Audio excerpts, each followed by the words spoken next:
વલસાડના RPF ground સામે સળિયાનો જથ્થો ભરીને જઈ રહેલ ટ્રેક્ટરની ટ્રોલી રસ્તા વચ્ચે છૂટી પડી જતા ટ્રાફિક જામ સર્જાયો।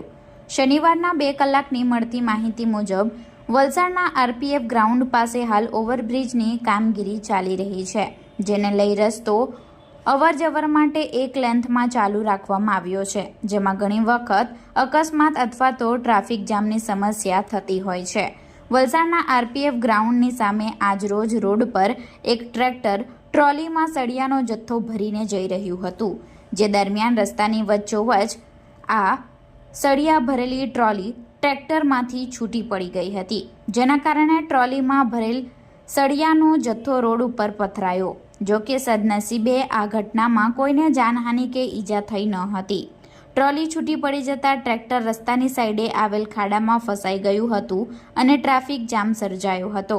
કલાકોની ભારે જહેમત બાદ વજનદાર સળિયા ભરેલ ટ્રોલીને સાઈડે હટાવી વાહન વ્યવહાર સામાન્ય કરવામાં આવ્યો હતો।